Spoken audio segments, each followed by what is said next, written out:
A reading from the Acts of the Apostles, the second chapter, beginning with verse 1 through 21.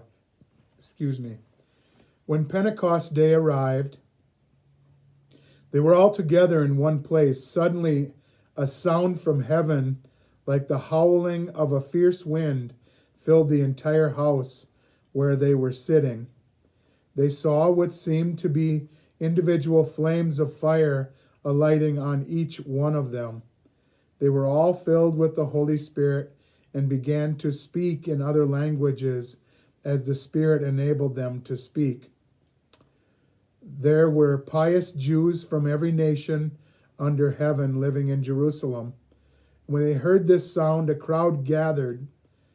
They were mystified because everyone heard them speaking in their native languages. They were surprised and amazed, saying, "Look, aren't all the people who are speaking Galileans, every one of them? How can each of us hear them speaking in our native language?"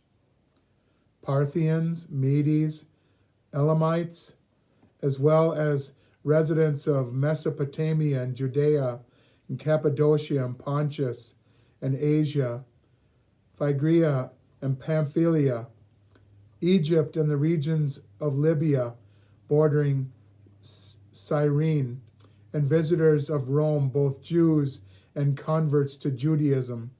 Cretans and Arabs, we hear them declaring the mighty works of God in our own languages.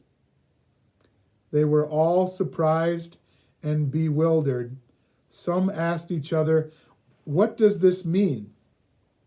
Others jeered at them, saying, "They are full of new wine." Peter stood with the other 11 apostles. He raised his voice and declared, "Judeans, and everyone living in Jerusalem, know this. Listen carefully to my words. These people aren't drunk as you suspect. After all, it's only 9 o'clock in the morning. Rather, this is what was spoken through the prophet Joel. In quoting Joel, "In the last days, God says, I will pour out my spirit on all people. Your sons and daughters will prophesy. Your young will see visions. Your elders will dream dreams.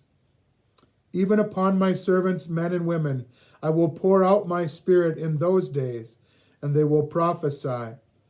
I will cause wonders to occur in the heavens above and signs on the earth below, blood and fire and a cloud of smoke.